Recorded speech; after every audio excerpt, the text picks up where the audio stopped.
So yan guys, tapos na ang paliguan namin ang aming pinakamamahal na aso na Pomeranian na nagngangalang Lala. At ngayon, pinupulbusan namin. Itong pulbus na to, nakakatulong to sa para hindi siya tapuan ng mga garapata. So hi Lala!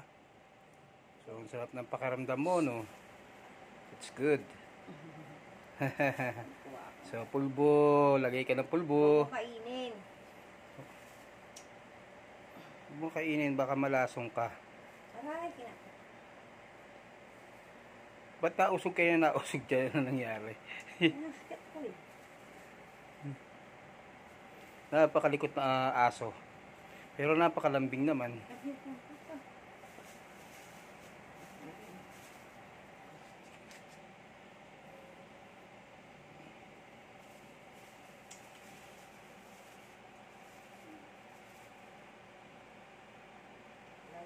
Nilalandi ko siya. Okay ang pulbo na yan eh, no?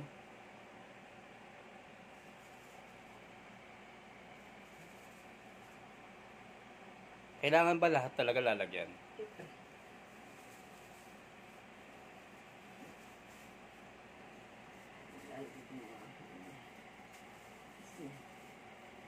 Yung puwet, yung pipi, baka magkaroon ng garapata.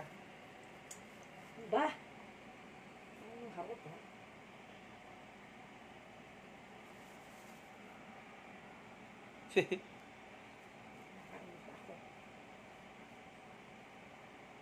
Konti na lang.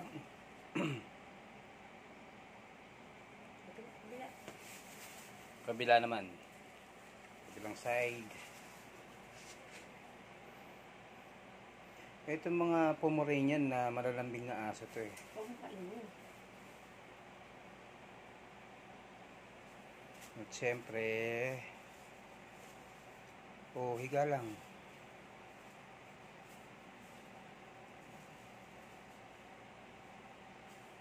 Malapit na matapos.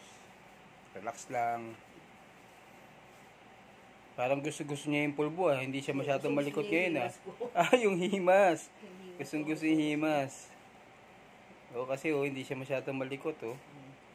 Himas ang gusto niya. Huwag mong kainin talaga. Napakalikot eh no. Ang liit-liit na aso. Hindi naman lumalaki. Bagay, ganyan talaga mga Pomeranian eh. Ang maganda lang kasi dyan, malalambing. Ayos, diba?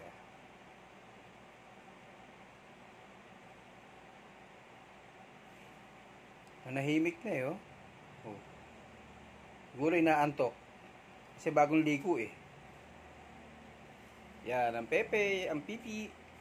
Magkalimutan. Tapos Lala, by afternoon maggagala tayo. Pupunta tayo sa mga mall. Ayaw mo? Ba't umiiling ka? Hindi pwede sa mall. Walang vaccine. Mahalapan ka ng papel.